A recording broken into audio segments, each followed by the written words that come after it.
Hey, Zootaragi here, commissioner of a video review. And yes, I've changed my backdrop yet again, but I think this is the one I'm going to keep now.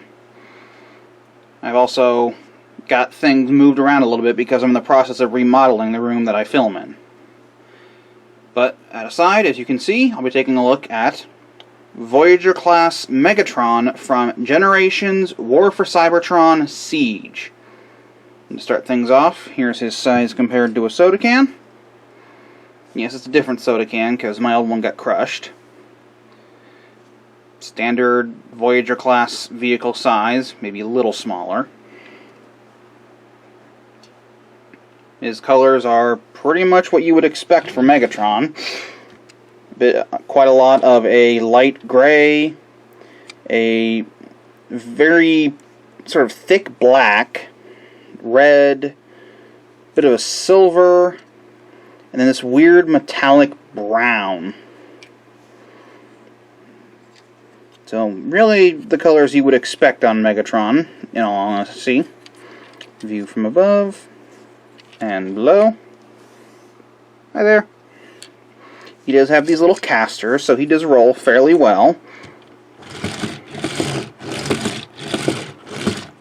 All things considered. And the turret can spin. Well, with this blade sticking out, it sort of gets hindered by all the stuff sticking up, but it can go all the way around. Sadly, it can't go up or down without taking the main part of the tank barrel off, which is a shame. And yeah, that's pretty much all the tank mode can do. So let's get started on the transformation. First step is to go ahead and take the front part of the tank barrel and just pull it off. It just plugs into there, and the blade will slide out from under the actual turret. Just set that off to the side. And you want to go ahead and take the front set of treads, or whatever these are, and just sort of splay them out. They tab in here and sort of tab in down here. Do the same thing over here. Take this panel, flip it up, and then this second panel, take all of that, just to get it back out of the way. Then take all of this, bring it up, and take the treads and fold them in, and these tabs will go into those slots right there.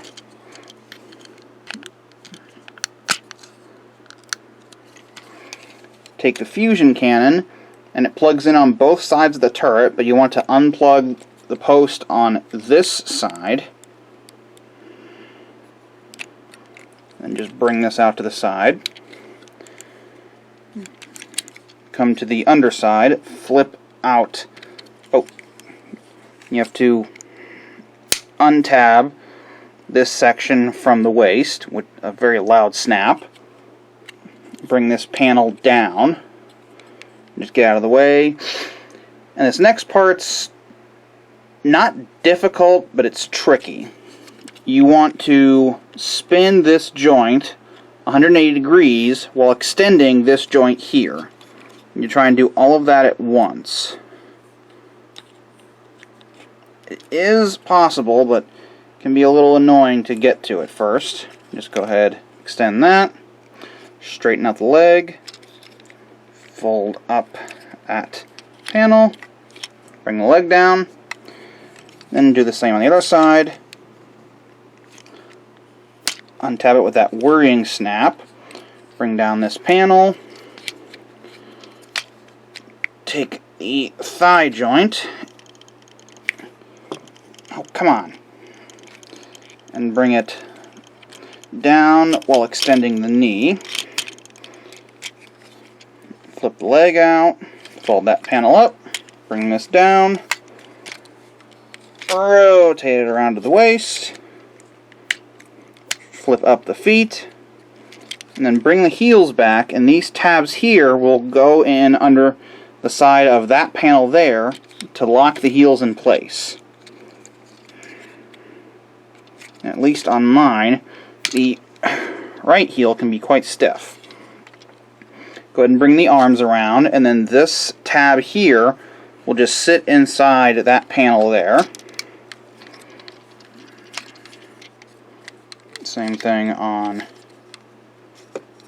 this side. Bring all this back, and these tabs here will sit into those notches there. They don't really attach, they just sort of sit there. And take these little panels at the tops of the shoulders, bring them down,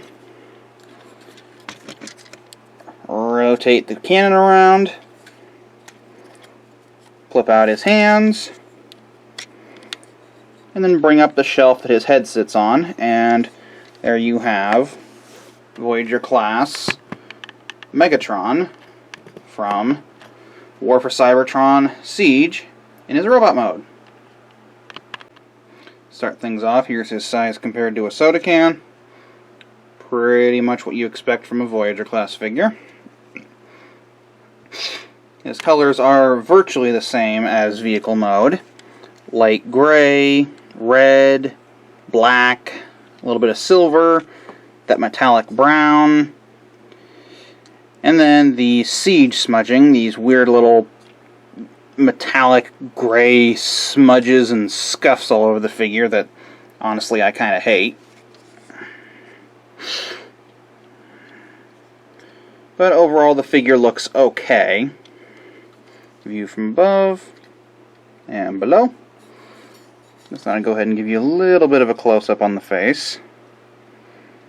He actually does have some black guy liner in there, which is a little odd, but okay. Oh, and of course there's a very tiny bit of purple and blue. As far as posability goes, it's Siege, so it's okay. His head can only go about that far side to side. Can't really go down, but it can go up that far in the ball joint. But you can use this little flap his head sits on. You can make his head go absolutely absurd, or use this to bring it down and he can look into his own chest. Arms can go out to the side that far. You can go all the way around on a rather stiff joint. You can bend his arms to just above 90 degrees. You get a elbow swivel. Hands can move in and out, and that's really it. You get a waist swivel, but the back kibble gets in the way. Legs can go forward that far, back that far, out to the side that far. Swivel just below the hip. Hip or just below the thigh. Yeah. Bend the knee to just over 90 degrees. And then you have a fairly decent ankle tilt that actually locks in place. You can tilt that far. And you've actually got this little panel that comes in and out. And when you put his foot all the way down, it locks into place. Excuse me. So the posability is okay, but it's not great. I mean, it's definitely better than what we've gotten in the past few years for generations. As far as accessories, he just has two. He's got his fusion cannon, which, you know, just sits in his arm, but it can be detached. It just sits on a post. And you can pretty much plug it anywhere he's got a port on him. On his shoulder, on his back, up here. You can even have him wield it in his hand if you want him to. Which, honestly, I kind of like the way that looks. I'm sure that's sacrilege to some people, but I like it. And then he's also got his cannon from tank mode. Now, you can't just leave it like this. What you're supposed to do for its robot mode cannon mode is to take the sword blades, split them, and tilt them like this. And then you can, you know, attach it on his arm or put it in his hand. And you've got that absurd mess. Or what you're really meant to do with this is to swing these blades all the way out, rotate them back in, and then these tabs will sit into those notches there. And these tabs at the end will interlock with each other. And you will get a fairly decent sword. And the post that plugs in for tank mode can go into his hand. And there you have his sword.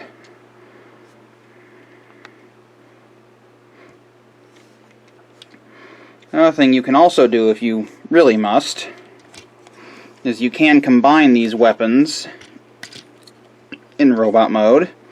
Now you can just plug them together like that, or swing this back.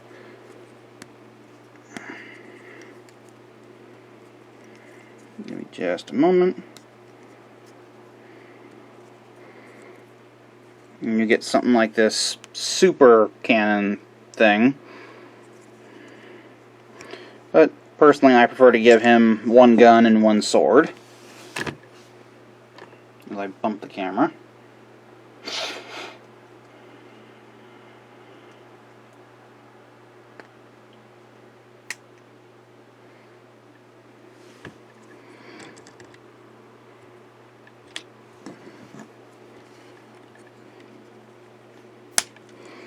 And like I said, I'm sure it's sacrilegious to some, but I actually kind of prefer to have him hold the cannon instead of, you know, stick it on his arm.